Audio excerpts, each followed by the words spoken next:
Good evening बच्चों, omega pro classes में मैं एम झा सर फिर से आपका स्वागत करते हुए क्लास 11th के का जो है बच्चों, हमने लास्ट वीडियोज में देखा था different types of. Last videos में क्या था? लास्ट वीडियोज में था डिफरेंट टाइप्स ऑफ आपको एटॉमिक स्पेसीज। तो चलेंगे अब हम लोग आगे, और इसका नाम जो आज नया टॉपिक है, चलते हम लोग स्क्रीन पर।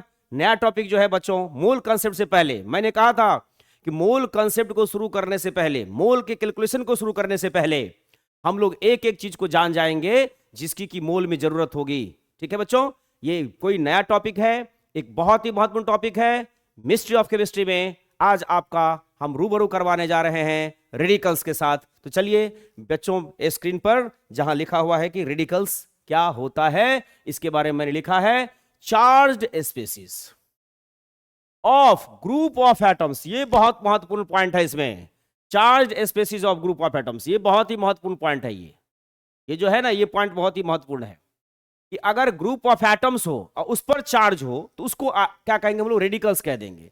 लेकिन ग्रुप ऑफ एटम नहीं हो, सिर्फ सिंगल एटम हो, सिर्फ किसी भी एलिमेंट का सिंगल एटम हो और उस पर चार्ज हो तो उसको आयन कहते हैं, जिसके बारे में पीछे आपने पढ़ा भी था। इसके एग्जांपल्स देख लीजिए। तो यहां देखिए, मैंने यहां लिखा है N2, दिखाई दे रहा है बेटो? इस N2 में सिर्फ एक नाइट्रोजन नहीं है, एक से ज्यादा है। जैसे एक से ज्यादा हुआ ग्रुप हो गया, वो एक से ज्यादा मतलब 2 3 4 ये ग्रुप हो जाएंगे। उसी तरह से NH4+ है, इसमें देखिए तो एक नाइट्रोजन है और 4 हाइड्रोजन है, मतलब 5 ठो एलिमेंट का ये ग्रुप है और उस पर पॉजिटिव चार्ज रखा हुआ है। इसका मतलब ये रेडिकल्स हो गए। उसी तरह से नीचे देखिए, ये लिखा हुआ है सल्फेट, ये है कार्बोनेट और ये फॉस्फेट। इसमें भी देख रहे हैं कि आपको सिर्फ एक ही एटम्स नहीं है बल्कि ग्रुप ऑफ एटम है। देखिए तो सल्फेट में एक सल्फर है और 4 ऑक्सीजन है आपका। क्लियर है बच्चों? कोई दिक्कत नहीं। तो आपने क्या सीखा रेडिकल्स के बारे में? सिंगल लाइन में बोल देना है कि ग्रुप ऑफ एटम्स पर अगर चार्ज हो तो वो रेडिकल कहलाएगा। क्लियर? That's all. अब रेडिकल्स के बच्चों टाइप्स देखते हैं। जिस तरह से आयंस के आपने टाइप्स देखे थे, 2 तरह का आयन था, उसी तरह का रेडिकल में भी 2 तरह का टाइप्स होगा। किसके बेसिस पर? चार्ज के बेसिस पर। जो चार्ज होंगे ना उसके बेसिस पर। क्लियर है ना? चार्ज के बेसिस पर। बातें समझ में आ रही बच्चों? चार्ज के बेसिस पर देखेंगे हम लोग। तो रेडिकल्स के भी 2 टाइप्स होते हैं। एक रेडिकल होता है पॉजिटिव रेडिकल, और दूसरा जो रेडिकल होता है आपका, वो है आपका नेगेटिव रेडिकल। क्लियर है बच्चों? पॉजिटिव रेडिकल क्या हुआ? ऐसा रेडिकल्स जिसके में क्या हो, आपको पॉजिटिव रेडिकल्स की बात कर रहे हैं। दूसरा क्या है आपका? Negative radicals. बेटा ये पॉजिटिव होगा, यहां पॉजिटिव लिखना है, यहां पर पॉजिटिव होगा, और ये जो हो जाएगा ना, यहां पर आपका ये नेगेटिव रेडिकल्स की बात हो जाएगी। पहले जो एग्जांपल में है ये नेगेटिव रेडिकल्स हो जाएंगे, ये सारे के सारे नेगेटिव रेडिकल्स हो जाएंगे। नेगेटिव रेडिकल्स में कौन आएंगे? ऐसे रेडिकल्स जिस पर नेगेटिव चार्ज हो नेगेटिव रेडिकल्स, ऐसा रेडिकल्स जिस पर पॉजिटिव चार्ज हो पॉजिटिव रेडिकल्स कहलाएगा। अब हम ये क्यों बता रहे हैं, मेरा इंटेंशन क्या है? क्योंकि बहुत सारे क्वेश्चंस मोल कॉन्सेप्ट में आपको आएंगे जिसमें दे दिया जाएगा कि आपको जो है ये 48 ग्राम सल्फेट में नंबर ऑफ इलेक्ट्रॉन्स को काउंट करना है। तो ये जानना जरूरी होगा ना कि भाई रेडिकल्स में इलेक्ट्रॉन की संख्या को हम लोग कैसे निकालते हैं। आप सभी आयोनाइजेशन के समय में मैंने आपको बताया था कि कोई भी एलिमेंट अगर आयोनाइज करता है तो उसका रीजन एक ही होता है, इलेक्ट्रॉन का लॉस या गेन। तो जब इलेक्ट्रॉन का लॉस होगा तो पॉजिटिव चार्ज का डेवलपमेंट हो जाता है, और उस केसेस में जो पेरेंट सिस्टम होगा जहां से उसकी उत्पत्ति हुई है उस पर एक्चुअल में जितना इलेक्ट्रॉन होना चाहिए था लॉस के समय में या लॉस करने के बाद, उसमें इलेक्ट्रॉन की संख्या घटेगी, क्योंकि लॉस हो रहा है। हमारे शरीर के यहां मान लीजिए कट हो जाए, और कट हो जाए ब्लड निकले, तो ब्लड का लॉस होगा कि ब्लड बढ़ेगा? ब्लड का लॉस होगा। अगर हमको कोई ब्लड चढ़ाए तो मेरे शरीर में ब्लड का वृद्धि होगा, मतलब हम ब्लड को प्राप्त करेंगे। उसी तरह से अगर मान लीजिए कोई स्पीसीज क्या कर रहा है, इलेक्ट्रॉन को गेन कर रहा है, अगर गेन करेगा तो उस पर नेगेटिव चार्ज हो जाएगा, गेन करेगा तो क्या हो जाएगा? नेगेटिव चार्ज हो जाएगा। इसी के बारे में बच्चों हम आपको आगे की ओर ले चलेंगे, उसको समझेंगे और देखेंगे भी। ठीक है? यहां देखिए क्या कर रहे हैं। सबसे बड़ी बात है कि मैं आपको बताने जा रहा हूं कैलकुलेशन जो करेंगे, कैलकुलेशन ऑफ, ये जो टॉपिक नया बना रहा हूं, calculation of number of electrons, number of electrons, calculation of number of electrons in, calculation of number of electrons in, clear है ना बच्चों? Calculation of number of electrons in negative radicals. ध्यान देना है, नेगेटिव रेडिकल्स। जो negative radicals होंगे उसमें हम लोग इलेक्ट्रॉन की संख्या को कैसे काउंट करेंगे, एक छोटी सी जानकारी है, उसके आधार पर हम लोग एक फॉर्मूला बनाएंगे। एक छोटा सा एग्जाम्पल देते हैं, आपको समझने की जरूरत है एग्जाम्पल को। एग्जाम्पल बहुत ही मस्त होने वाला है आपका। एग्जाम्पल के लिए सपोज कीजिए कि आपको निकालना है number of electrons in SO4, negative radical की बात कर रहे हैं, SO4 2 माइनस, इस पर निकालना है। तो देखिए इसमें जो एलिमेंट है आपके, सबसे पहली बात कर खोजना है कि भाई क्या क्या है इसमें। इसमें ध्यान से देखिए, इसमें एक एलिमेंट जो है वो सल्फर है, ये एक है, एक तो सल्फर है। और ऑक्सीजन जो यहां पर है, इसमें 4 ऑक्सीजन का एटम है। ये सल्फर एलिमेंट का एटम है, सल्फर एटम, एक सल्फर एटम और 4 ऑक्सीजन एटम है। बच्चों सल्फर का जो सिंबल लिखते हैं हम लोग सिंबॉलिक रिप्रेजेंटेशन में S1632 करते हैं, और ऑक्सीजन का जो लिखते हैं O8 और यहां पर ये 16 करते हैं। क्लियर हो रही बातें बच्चों? मैंने बताया था जो नीचे लिखा रहता है ये Z होता है, ऊपर जो लिखा रहता है ये A होता है। A means atomic mass number और Z मीन्स एटॉमिक नंबर, ये प्रोटॉन की संख्या के बराबर होता है।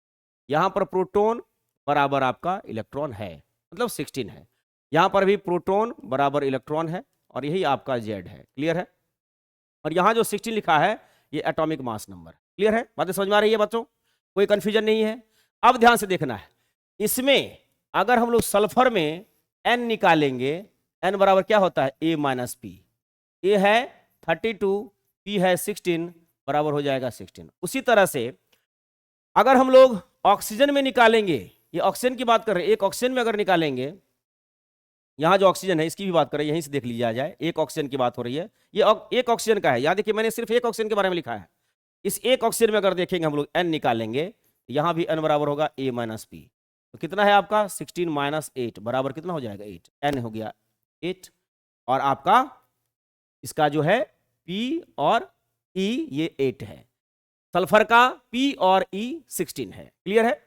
तो अगर मान लीजिए इसमें नंबर ऑफ इलेक्ट्रॉन निकालना है, सबसे पहले क्या करना होगा कि सल्फर में कितना, इसमें जो नंबर ऑफ इलेक्ट्रॉन निकालेंगे, कितना सल्फर है, एक सल्फर है 1 into, एक सल्फर में कितना इलेक्ट्रॉन है, देखिए ध्यान से यहां पर देखिए 16 इलेक्ट्रॉन है। ये देखिए ये 16 इलेक्ट्रॉन है। क्या करेंगे 1 into 16 कर देंगे, प्लस ऑक्सीजन है, ये 4 ऑक्सीजन है, यहां करेंगे 4, उसकी संख्या ले लेंगे। और एक ऑक्सीजन में कितना है आपका इलेक्ट्रॉन की संख्या, यहां देखिए ध्यान से, एक ऑक्सीजन में 8 इलेक्ट्रॉन है, तो 4 into 8 कर देंगे। ये तो निकाले अभी भाई न्यूट्रल व्यवस्था में, वो न्यूट्रल एलिमेंट की वजह से निकाले हैं। अब क्या करना है इसमें देखिए, यहां जो 2 नेगेटिव चार्ज आया है, ये 2 नेगेटिव चार्ज, नेगेटिव किसी भी स्पेसीज पर नेगेटिव चार्ज का डेवलपमेंट कैसे होता है, आयोनाइजेशन में मैंने बताया था, जब बाहर से इलेक्ट्रॉन आता है। तो यहां बाहर से क्या हो रहा है, इलेक्ट्रॉन आ रहा है। कितना इलेक्ट्रॉन आ रहा है, 2 नेगेटिव चार्ज है, मतलब 2 इलेक्ट्रॉन आ रहा है, तो 2 को यहां जोड़ देंगे। अब अगर हम लोग निकालते हैं तो कितना हो जाएगा 16 plus 32 plus 2 that is equal to 50 electrons. That means आपके जो सल्फेट हैं इसमें इलेक्ट्रॉन की संख्या कितना निकला 50। फॉर्मूला क्या बनेगा, ध्यान देना है।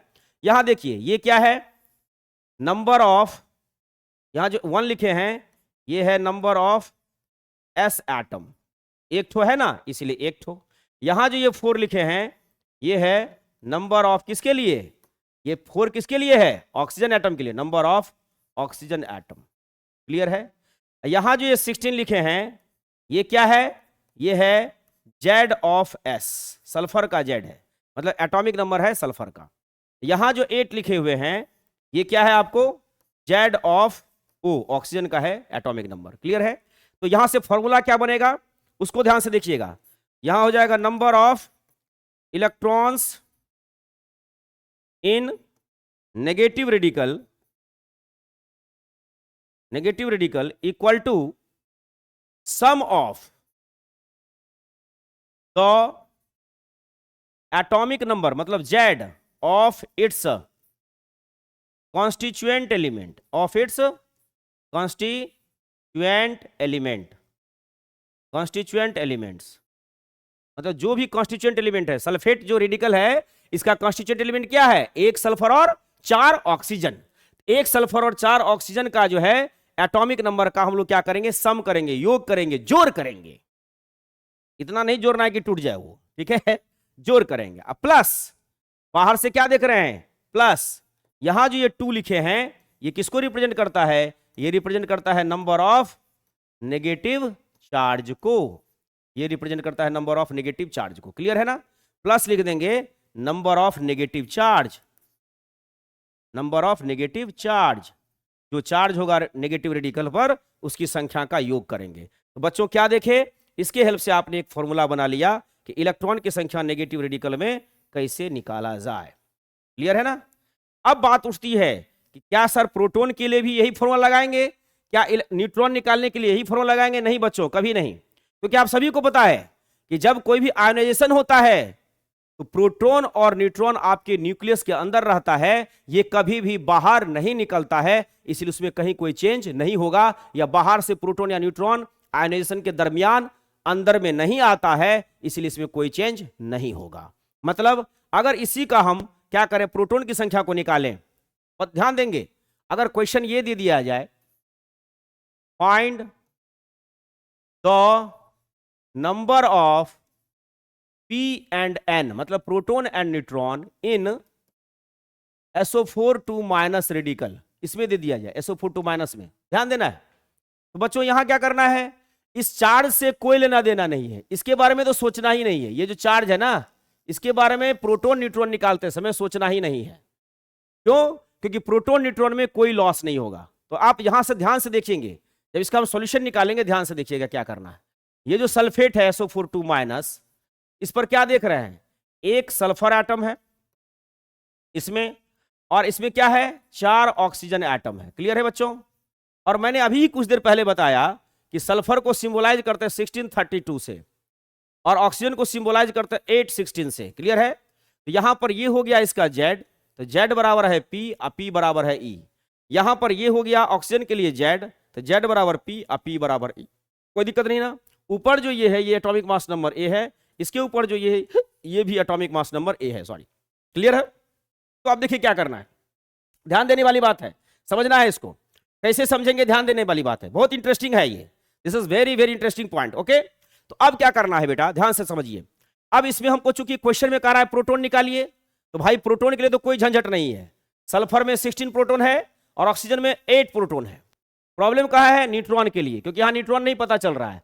एन न्यूट्रॉन निकालने के लिए फॉर्मूला होता है, एन बराबर क्या लिखते थे, A minus P, A minus P, ये फॉर्मूला लगा दीजिए। तो यहां निकालेंगे 32 माइनस 16 कर देंगे, कितना हो जाएगा 16। यहां भी निकालेंगे n बराबर, तो क्या होगा A माइनस पी, यहां हो जाएगा 16 माइनस 8 बराबर कितना आ जाएगा 8। क्लियर है, बातें समझ में आ रही है। तो अब इसमें अगर न्यूट्रॉन की संख्या निकालना है तो उसके लिए कुछ करने की जरूरत नहीं बेटा। मान लीजिए हम निकालते हैं number of proton, number of P in SO4 2 minus, तो ये नेगेटिव चार्ज से कोई लेना देना नहीं है यहां पर, क्योंकि इलेक्ट्रॉन नहीं निकालना है। क्योंकि ये 2 माइनस जो आया होगा, ये 2 माइनस कैसे आया होगा, ये 2 माइनस आया होगा बाय गेन ऑफ इलेक्ट्रॉन से, गेन ऑफ 2 इलेक्ट्रॉन से, ऐसे आया होगा, 2 इलेक्ट्रॉन के गेन से। हमारा तो प्रोटॉन न्यूट्रॉन में ये प्रोटॉन, ना तो प्रोटॉन आया ना तो न्यूट्रॉन आया, क्या आया था, इलेक्ट्रॉन आया था। इलेक्ट्रॉन निकालते समय कुछ करते हैं, लेकिन प्रोटॉन निकालते ही न्यूट्रॉन निकालते समय कोई नया काम करने की जरूरत नहीं है। सिर्फ सल्फर, एक सल्फर और 4 ऑक्सीजन के प्रोटॉन की संख्या को जोड़ देना है। मतलब 1 इंटू कर देंगे 16, क्योंकि एक सल्फर में 16 प्रोटॉन है, 16 प्रोटॉन है, 16 प्लस 4 इंटू कर देंगे 8, कितना हो जाएगा 16 plus 32 that is equal to 48। इतने प्रोटॉन्स हो जाएंगे, इतने क्या हो जाएंगे, इतने प्रोटॉन्स हो जाएंगे। क्लियर है ना, इतने प्रोटॉन्स हो गए। उसी तरह से अगर आपको नंबर ऑफ क्या निकालना है, न्यूट्रॉन निकालना है इन SO4 2 माइनस, तो यहां से भी, यहां भी नेगेटिव चार्ज का कोई नहीं, मतलब इसका कोई इस्तेमाल नहीं करेंगे। दैट इज इक्वल टू कितना हो जाएगा 1 इंटू, एक सल्फर में देखिए कितना न्यूट्रॉन निकला हुआ है, यहां देखिए तो एक सल्फर में आपका 16 न्यूट्रॉन निकला हुआ है, तो 1 इंटू 16 प्लस क्या करेंगे 4 इंटू 8, क्योंकि ऑक्सीजन में देखिए, ऑक्सीजन में न्यूट्रॉन की संख्या कितना निकाला था 8, तो 4 इंटू 8 कर देंगे, तो कितना हो जाएगा 16 plus 32 that is equal to 48 neutrons हो जाएंगे। क्लियर है बच्चों, इतने न्यूट्रॉन्स हो गए। क्लियर, कोई कंफ्यूजन नहीं। तो फॉर्मूला क्या आया कि अगर आप प्रोटॉन या न्यूट्रॉन निकालते हैं तो नंबर ऑफ प्रोटॉन के लिए फॉर्मूला जो हो जाएगा, number of proton in a radical, कोई रेडिकल हो, चाहे पॉजिटिव हो या नेगेटिव हो, इसके लिए हम कोई नया चीज नहीं बनाने वाले, कोई नया फॉर्मूला नहीं बनेगा, ध्यान देना है। इसके लिए हमको कोई नया फॉर्मूला नहीं बनाना है, चाहे पॉजिटिव हो या नेगेटिव हो। उसके लिए चलिए हम स्पेशल केस ही लिख देते हैं यहाँ पर, बहुत इंटरेस्टिंग पॉइंट हो जाएगा वो आपके लिए। चाहे वो पॉजिटिव हो या नेगेटिव रेडिकल हो, उसके लिए हमको कुछ करने की जरूरत नहीं है। क्लियर है ना बच्चों, ध्यान देना है। चलिए इसके लिए एक नया फॉर्मूला हो जाएगा, नंबर ऑफ प्रोटॉन और आइदर नेगेटिव और positive radical, either negative positive radical equal to हो जाएगा, इक्वल टू क्या हो जाएगा, ध्यान से देखिएगा, इक्वल टू हो जाएगा sum of the atomic, sum of the atomic numbers of its, जो रेडिकल है उसके लिए, its constituent element, its constituent element, मतलब इसके जो कॉन्स्टिट्यूएंट एलिमेंट होंगे उसमें जो प्रोटॉन की संख्या निकालना है, मतलब कि पॉजिटिव रेडिकल में, तो जो भी कॉन्स्टिट्यूएंट एलिमेंट होंगे उसके एटॉमिक नंबर का सम कर देना है। पीछे आपने यही सीखा, ध्यान से देखिए, कोई दिक्कत नहीं है। इसी तरह से बच्चों बहुत अच्छी मिस्ट्री है, याद रखना है इस सबको, इस सब पॉइंट का हमको जरूरत होगा कहां पर, मोल कॉन्सेप्ट में, जब हम आपको बताएंगे find the number of proton, neutron and electron in the given radicals. कोई रेडिकल दे देंगे, कहेंगे निकालिए इसमें, क्लियर है ना। अब देखिए क्या करना है, ये एक फॉर्मूला हो गया। दूसरा न्यूट्रॉन के लिए number of N for either negative और पॉजिटिव रेडिकल, अगर ये करेंगे ये इक्वल टू कितना हो जाएगा, सेम चीज होगा, लेकिन यहां एटॉमिक नंबर के जगह पर क्या लिख देना है, नंबर ऑफ न्यूट्रॉन्स का सम हो जाएगा। Sum of the number of neutrons, sum of the number of neutrons of constituent element of its constituent element, of its constituent elements, ये लिख देना है। बातें समझ में आ गई। चलिए फटाफट, हाँ अभिषेक फटाफट इसका बेटा क्या करो, स्क्रीनशॉट ले लो, एकदम सही है, एकदम सही पढ़ रहा है, एकदम सही है, एकदम बहुत ही बेहतरीन है ये। तो न्यूट्रॉन्स में भी निकालने के लिए कुछ सिर्फ न्यूट्रॉन का समेशन कर देना है कॉन्स्टिट्यूएंट एलिमेंट का। प्रोटॉन्स निकालने के लिए सिर्फ प्रोटॉन का, कॉन्स्टिट्यूएंट एलिमेंट का जो प्रोटॉन होगा ना, सारे कॉन्स्टिट्यूएंट एलिमेंट के प्रोटॉन का समेशन कर देना है, उसमें प्लस माइनस करने की कोई जरूरत नहीं है। सिर्फ इलेक्ट्रॉन निकालते समय आपको बताया था कि जो नेगेटिव रेडिकल होगा तो वहां पर क्या कर देना है, इलेक्ट्रॉन निकालते समय नेगेटिव रेडिकल में उसको जोड़ दिया जाता है, जो कि यहां मैंने बताया था कि कितना नेगेटिव चार्ज है उसको ऐड कर देंगे। क्लियर है बच्चों, चलिए हम लोग आगे बढ़ते हैं। और प्रोटॉन और न्यूट्रॉन चाहे वो नेगेटिव रेडिकल हो या पॉजिटिव रेडिकल हो, उसके लिए कुछ करने की जरूरत नहीं है। उसके कॉन्स्टिट्यूएंट एलिमेंट के जो प्रोटॉन्स होंगे उसको आपस में जोड़ दीजिए, तो चाहे वो नेगेटिव रेडिकल हो या पॉजिटिव रेडिकल हो, उसमें प्रोटॉन की संख्या निकल जाएंगी। दूसरा बहुत ही महत्वपूर्ण, अगर आपको नेगेटिव या पॉजिटिव रेडिकल दिया हुआ हो, उसमें न्यूट्रॉन की संख्या निकालने के लिए बोल दिया जाए, तो क्या करेंगे, उसके जो कॉन्स्टिट्यूएंट एलिमेंट्स हैं उसके न्यूट्रॉन की संख्या को सिर्फ जोड़ देना है, उसमें और बाहर से कुछ जोड़ने या घटाने की जरूरत नहीं है। अब बच्चों आप जो हम आपको बताने जा रहे हैं वो है कि आपको नेक्स्ट जो हो जाएगा कैलकुलेशन ऑफ, ठीक है बेटा, calculation of number of electrons, calculation of number of electrons in, calculation of number of electrons in A positive radical. ये पॉजिटिव रेडिकल में नंबर ऑफ इलेक्ट्रॉन को कैसे निकालेंगे उसकी बात हम लोग करने वाले हैं। एक छोटा सा एग्जांपल से पहले समझ लीजिए, जैसे आपका ये है NH4+, ध्यान से देखना है क्या बेटा, NH4+ है, समझिएगा इस चीज को, NH4+ है, इसमें इलेक्ट्रॉन की संख्या निकालना है। सबसे पहले देखिए NH4+ जो है ये किससे मिलकर के बना हुआ है, एक नाइट्रोजन एटम से और 4 हाइड्रोजन एटम से, मतलब 1 N एटम है। कितना N एटम है बेटा, 1 नाइट्रोजन एटम है इसमें, और 4 जो है ये आपका हाइड्रोजन एटम है। 4 क्या है, हाइड्रोजन एटम है, एक नाइट्रोजन एटम है और 4 इसमें हाइड्रोजन एटम है। क्लियर है। इसके लिए देखिए कैसे निकालते हैं। आपको तो पता है कि जब कोई भी पॉजिटिव चार्ज का डेवलपमेंट होता है तो वहां पर मेन कॉज होता है इलेक्ट्रॉन का लॉस।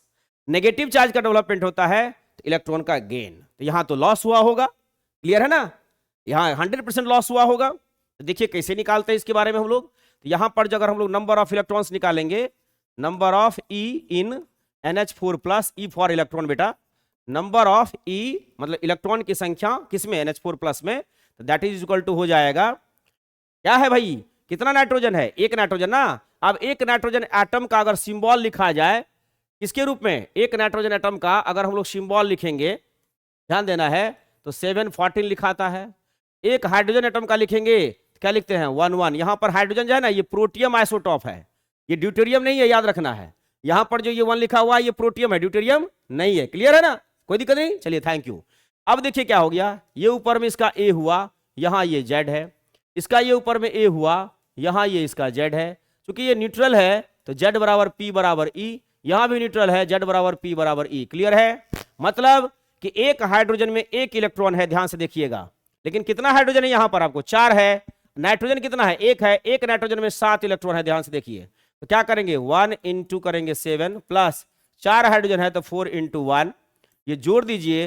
ये पॉजिटिव चार्ज एक आया है तो जरूर है कि इस स्पेसीज ने एक इलेक्ट्रॉन का लॉस किया होगा, मतलब -1 लगा देंगे।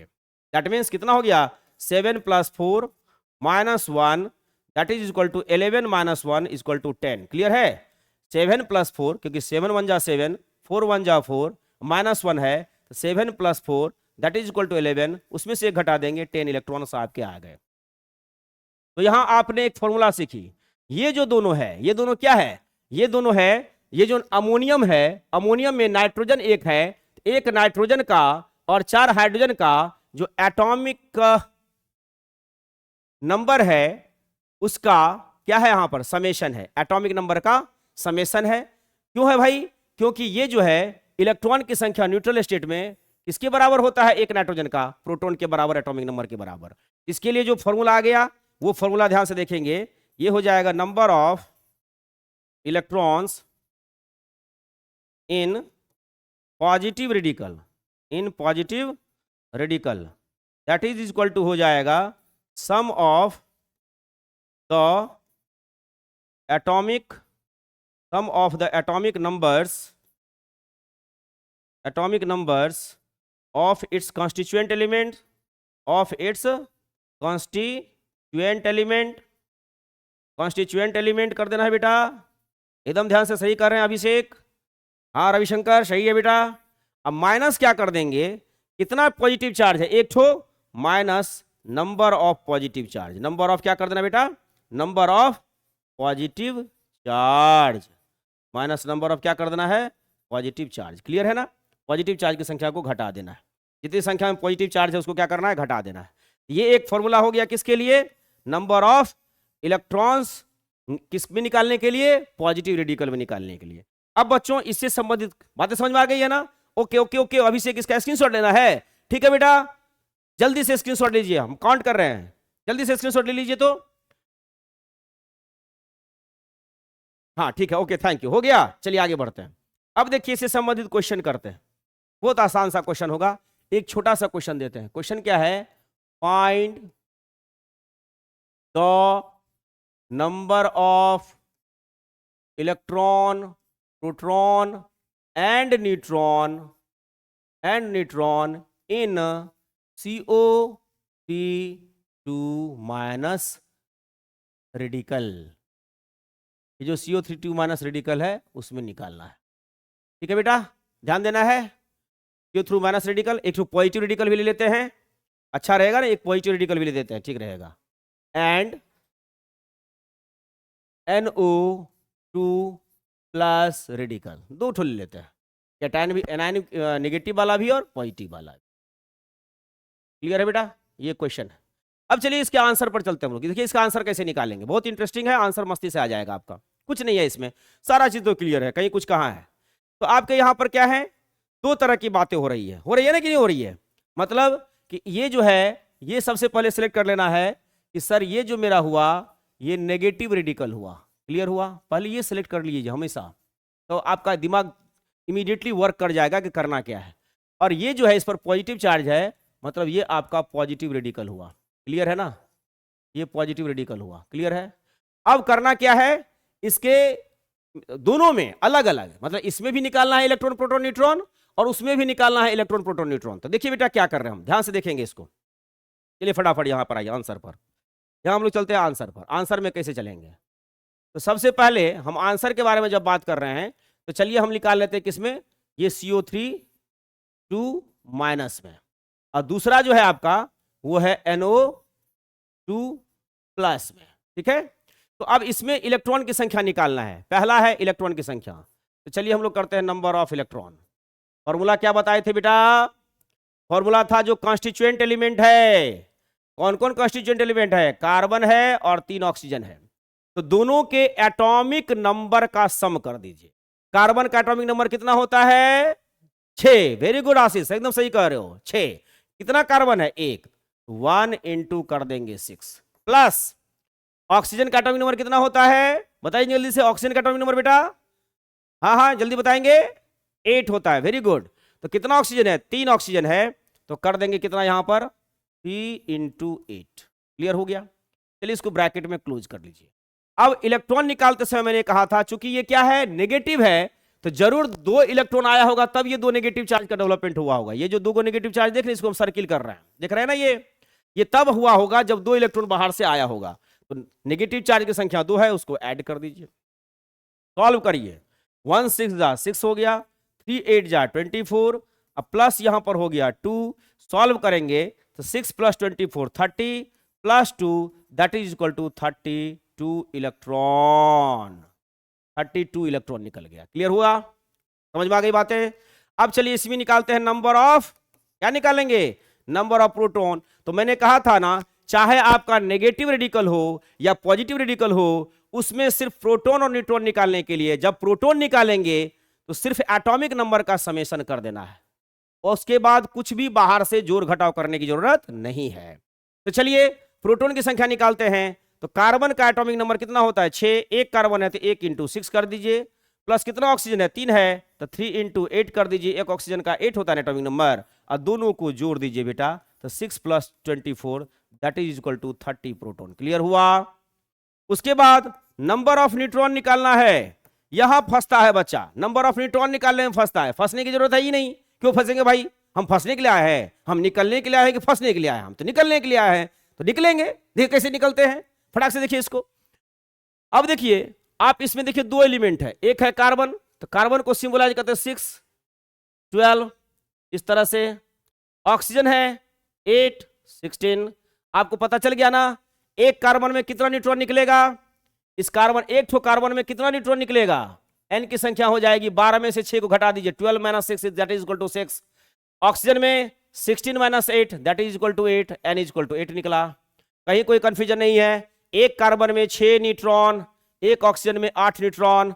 चलिए न्यूट्रॉन का समेशन कर रहे हैं, तो एक कार्बन है तो 1 इंटू, एक कार्बन में कितना होता है 1 इंटू 6 न्यूट्रॉन, प्लस 3 ऑक्सीजन है उसकी संख्या 3 है, और एक में कितना न्यूट्रॉन है आपका, देखिए यहां पर एक में 8 न्यूट्रॉन है, तो 3 इंटू 8। इसको अभी सॉल्व कर लीजिए। अरे क्या बात है, दोनों की संख्या सिमिलर आ रही है, मतलब न्यूट्रॉन की जितनी संख्या है उतनी ही प्रोटॉन की संख्या है। सिर्फ चेंज कहां दिखाई दिया, चेंज दिखाई दिया इलेक्ट्रॉन की संख्या में। भाई क्यों, क्योंकि इसने 2 इलेक्ट्रॉन को गेन किया था, बाहर से 2 और आ गया।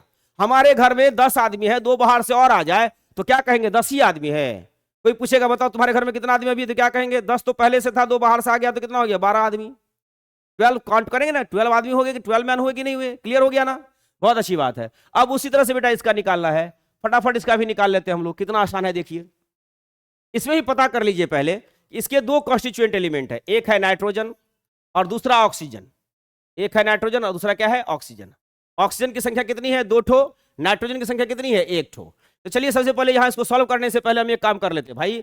नाइट्रोजन का जो न्यूट्रल स्टेट में सिंबल लिखते हैं 7 14, पता है ये ए है और यहां पता है जेड है। हम कितना बार ए और जेड लिखे बेटा, क्या अभिषेक लिखे ए और जेड की छोड़ दें, हाँ ना, नहीं समझ में आ रहा है, चलो थैंक यू। तो इसमें n की संख्या निकालो, n कितना हो जाएगा 14 - 7 that is equal to 7। Clear है ना।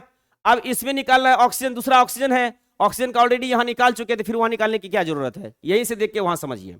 अब इसमें इलेक्ट्रॉन की संख्या निकालते हैं। क्या निकालेंगे बेटा, नंबर ऑफ इलेक्ट्रॉन, ध्यान से देखिएगा, नंबर ऑफ ई लिखते हैं, तो नंबर ऑफ इलेक्ट्रॉन अगर निकालेंगे तो क्या करेंगे, एक नाइट्रोजन है तो उसका एटॉमिक नंबर ले लीजिए, पहले एक लिखिए संख्या, नाइट्रोजन का एगो है एक ठो है, तो एक इंटू उसका एटॉमिक नंबर कितना हो गया 7, प्लस ऑक्सीजन का एगो है 2 ठो है बेटा, तो 2 इंटू क्या लिख दीजिएगा आप, 2 इंटू 8 कर दीजिए। चलिए दोनों को एक साथ ले लीजिए। अब देखिए इसमें पॉजिटिव चार्ज है, तो पॉजिटिव चार्ज वाले रेडिकल केस में पॉजिटिव चार्ज कैसे आया होगा, इलेक्ट्रॉन जब बाहर निकला होगा, जब ये इलेक्ट्रॉन का लॉस किया होगा। नेगेटिव चार्ज इस पर कैसे आया था, जब इसने इलेक्ट्रॉन को गेन किया था, इसने पॉजिटिव चार्ज धारण किया, इसने इलेक्ट्रॉन को भगाया। कितना पॉजिटिव, एक पॉजिटिव, इसका मतलब एक इलेक्ट्रॉन भगाया। अगर यहां 2 पॉजिटिव होता इसका मतलब 2 इलेक्ट्रॉन भगाया, इलेक्ट्रॉन भागा, आया नहीं भागा, तो क्या करेंगे, कितना इलेक्ट्रॉन निकला है 1, इसमें से 1 को घटाव कर देंगे, माइनस कर देंगे, कितना हो गया 7 प्लस 8 2 जा 16, माइनस 1 कितना हो जाएगा 23 minus 1 that is equal to 22 electron. समझ में आया रे, अरे बचवा सब समझ में आ गया, अरे गजबे समझ में आता है तुम लोगों को, क्या बात है, मस्ती से समझ रहा है, बहुत अच्छा कमेंट भी कर रहा है, थैंक यू। हाँ चाहिए, ऐसे ही समझता जाना है, क्योंकि मैंने अपने क्लास का नाम रखा है omega pro classes mystery of chemistry.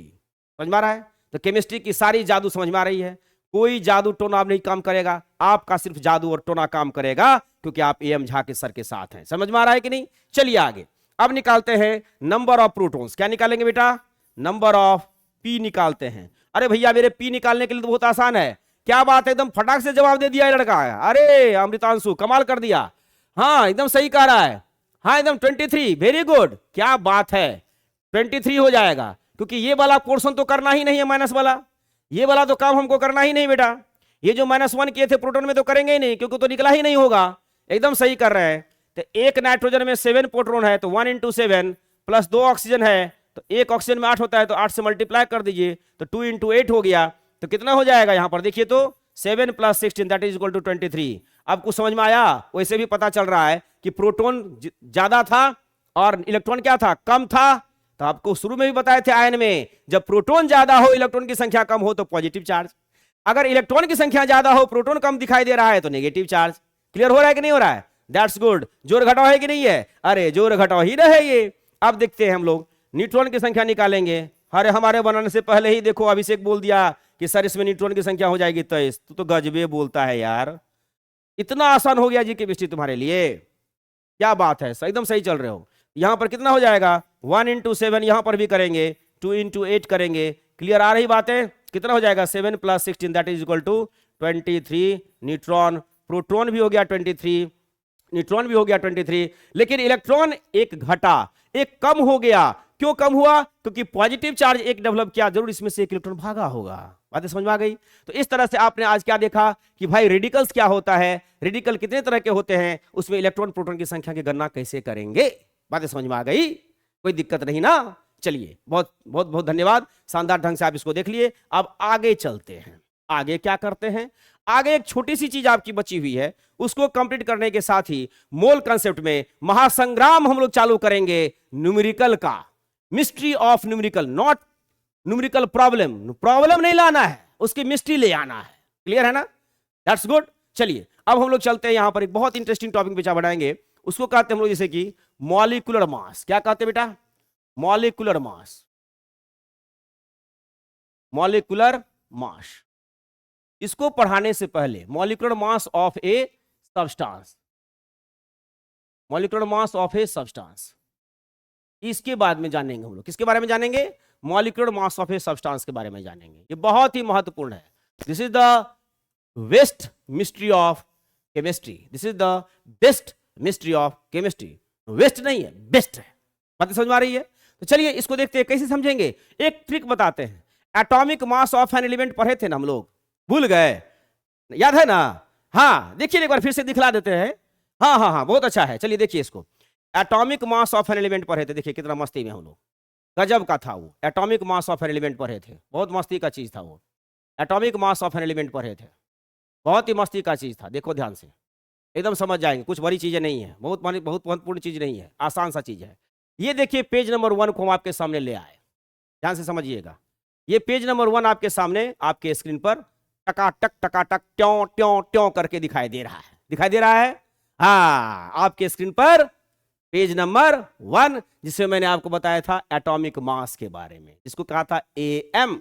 मेरा भी नाम एम था, इधर भी है एम, तो हमका मेरा नाम एटॉमिक मास झा सर मत बोल देना।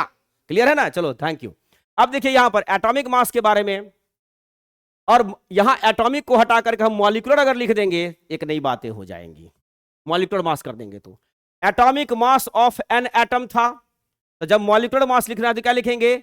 Molecular mass of a molecule करना पड़ेगा। ऑफ एन एलिमेंट है, तो एलिमेंट के जगह पर मॉलिक्यूलर मास किसका होता है? किसी सब्सटेंस का। ऑफ एन को हटा करके ए सब्सटेंस लेंगे। Is defined as the number of times a given element, तो गिवन एलिमेंट के बारे में क्या लिख देंगे यहां पर? Given substance is heavier than 1/12 of the mass of one atom of carbon 12। Clear है? बातें समझ में आ रही है? तो देखिए हम लोग कैसे चलेंगे, इस पर ध्यान से समझना है, इसको इस पर ध्यान से समझना है। यहां मैंने आपको चालू किया था, उस पर ध्यान से देखेंगे हम लोग बेटा। यहां पर देखिए बहुत इंटरेस्टिंग पॉइंट था ये, है ना? बहुत इंटरेस्टिंग पॉइंट था, उसके बारे में देखेंगे हम लोग। चलिए आ जाते हैं फिर से अपने पेज पर, जो नया पेज आपको बता रहे थे उस पर चलते हैं हम लोग, ठीक है ना? चलिए धराधर धराधर धराधर धराधर चलते जाओ भाई, चलते जाओ। धराधर धराधर धराधर धराधर चलते जाओ भाई, चलते जाओ। इसी पेज पर आएंगे, पेज नंबर 37 पर आ रहा है। क्लियर है ना? पेज नंबर 37 जो हमारा है उस पर आ रहे हैं। यहां पर क्या लिखेंगे? Molecular mass of a substance. देखिए डिफिनेशन कितना आसान है बेटा। यहां लिखेंगे बेटा हम लोग क्या? Molecular mass of a substance, molecular mass. Copy का पहला पेज निकाल लीजिएगा, उसी से कंपेयर कर लीजिएगा। Molecular mass of a molecule of a substance, molecular mass of a molecule of a substance, molecule of a substance, molecule of a substance. लिख ली बेटा? Is defined as the mass of one molecule of that substance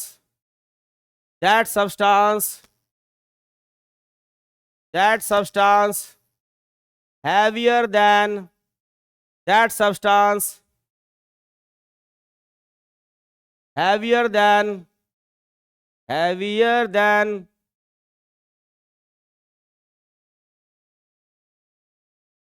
1/12 of the mass of one atom, क्योंकि ये आपका बटखरा है, वाट है।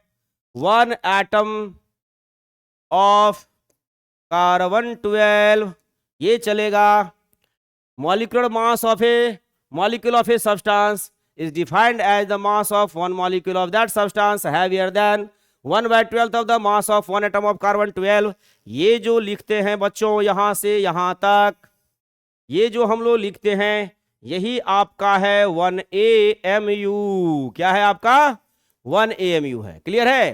तो इसके लिए जब हम लोग फॉर्मूला बनाते हैं तो देखिए फॉर्मूला क्या होता है? Molecular mass of a substance, molecular mass of a substance, molecular mass of a substance equal to mass of one molecule, mass of one molecule of that substance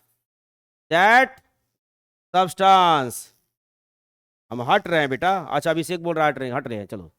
mass of one molecule of that substance divided by 1/12 into mass of one atom of carbon 12। ये clear हो गया concept मेरा, कोई दिक्कत नहीं है, same चीज है जैसा एटॉमिक मास में देखे थे। क्लियर है ना?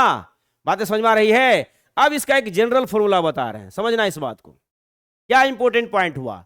जिस तरह से एटॉमिक मास किसी भी एलिमेंट के एक एटम का मास था, this is the mystery of chemistry में नया चीज है आपके लिए। मॉलिक्यूलर मास भी किसी भी सब्सटेंस के एक मॉलिक्यूल का मास होगा, ताल ठोक के। क्या ठोक के? ताल ठोक के। तो देखिए क्या हो जाएगा, यहां पर देखना है मॉलिक्यूलर मास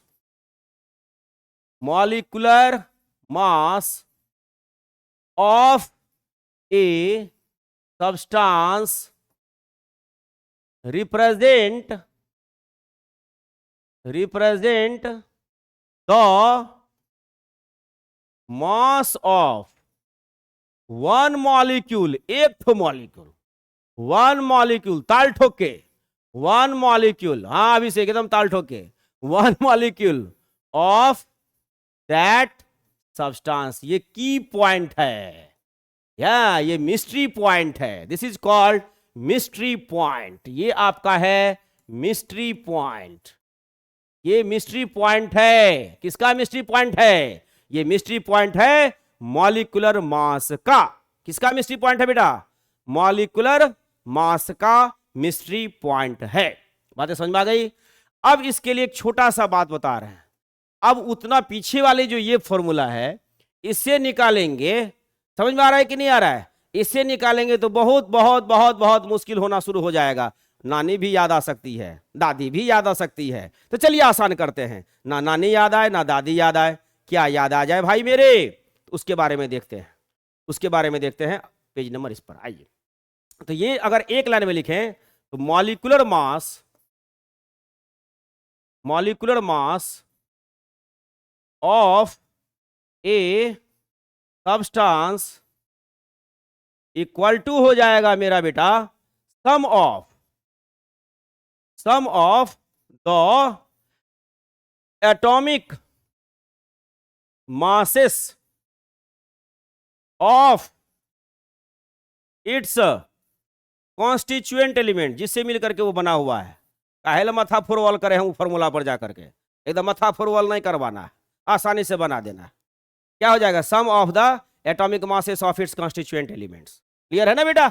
कॉन्स्टिट्यूएंट के बाद एलिमेंट वो लिखेंगे रे, कॉन्स्टिट्यूएंट एलिमेंट्स लिख दिए, चलो एलिमेंट भी हो गया। This is called the basic mystery of chemistry. Clear है ना? हमें समझ में आ रहा है कि नहीं आ रहा है? इसको एग्जाम्पल के थ्रू समझ लीजिए ना, आसान है। जैसे एज फॉर एग्जाम्पल में हमको निकालना है मॉलिक्यूलर